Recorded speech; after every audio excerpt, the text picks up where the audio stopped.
dengan data kita, data peta topografi Belanda tahun 1882 sampai 1892 itu memang area ini memang dikatakan sebagai Javanese Graven. Jadi artinya di sini ada pemakaman umum ya, pemakaman masyarakat pada waktu itu. Jadi tidak menutup kemungkinan memang bisa saja menemukan tulang manusia, karena memang di sini diindikasikan memang di masa itu sudah dijadikan makam.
Data peta topografi Belanda tahun 1882 sampai 1892 itu memang area ini memang dikatakan sebagai Javanese Graven. Jadi artinya di sini ada pemakaman umum ya, pemakaman masyarakat pada waktu itu. Jadi tidak menutup kemungkinan memang bisa saja menemukan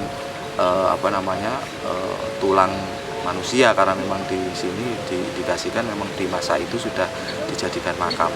Itu sama halnya dengan beberapa temuan-temuan kita yang sudah ada sekarang menjadi sebuah situs seperti Ringin Lawang, lalu Bajang Ratu, Tekus dan bertahan Tekus, dan beberapa tempat-tempat lain yang dulunya adalah sebuah bangunan bangunan candi atau sebuah gapura dari masa Majapahit misalnya, saya sebut seperti itu.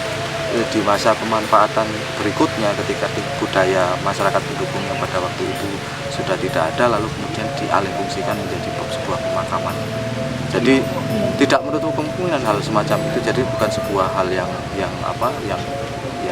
istimewa ya dengan adanya temuan seperti itu.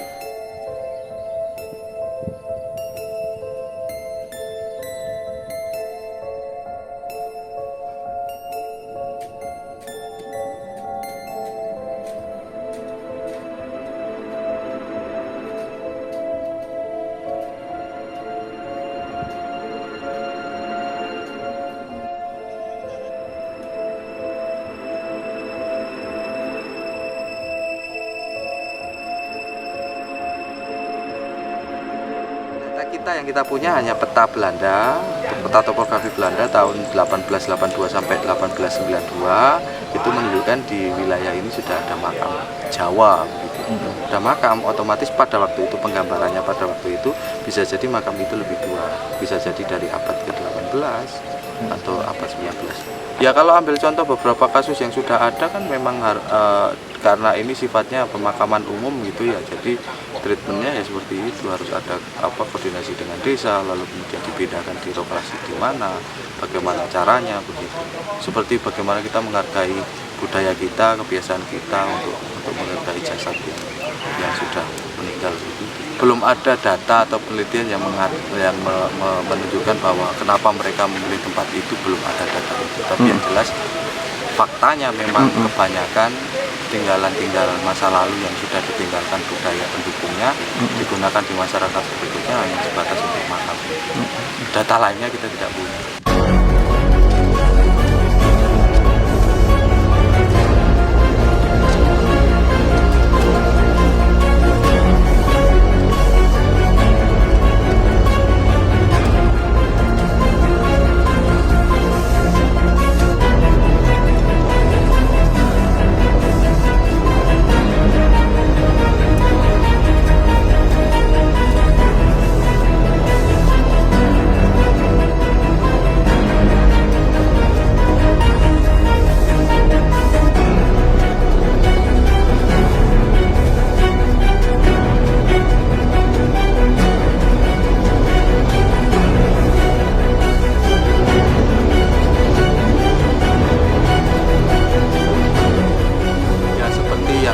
Yang bisa kita lihat dari data artefaktual, misalnya temuan-temuan berupa relief yang dari Minak Jinggo, beberapa candi-candi yang ada di Jawa Timur juga mengandung gambaran tentang bagaimana sih ruang-ruang tinggal bagi masyarakat di masa lalu. Itu kebanyakan memang dia menggunakan pagar yang kemudian dibagi oleh ruang-ruang. Biasanya ruang-ruang itu terbagi kalau dengan data artefaktual itu bisa berupa dinding pagar atau memang dia sebenarnya kalau ditemukan kan dalam berupa seperti pagar. Apakah pagar itu berupa dinding atau sekat yang memisahkan satu ruang dengan ruang yang lain, masih kita kaji ya. Kita lihat ada bentangan struktur yang sebelah utara yang sebenarnya dia tidak berhenti hanya sebatas struktur yang sistem kosot ini, tapi masih ada struktur yang mengarah ke barat. Begitu juga yang struktur selatan ini juga mengarah ke barat.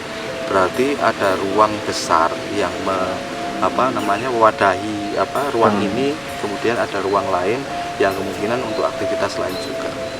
Ada beberapa literatur yang mengatakan memang untuk strata sosial mungkin juga bagian dari keraton atau mungkin bagian dari pemukiman bangsawan, itu memang kebanyakan menggunakan model pembagian ruang semacam itu. Tapi untuk masyarakat biasa umumnya dia berbanjar tanpa pagar. Dalam negara Kertagama memang ada beberapa disebutkan, misalnya perjalanan Hayam Wuruk ke Lumajang itu juga di sana ada cerita ada pemukiman desa yang dia hanya berbanjar begitu tanpa ada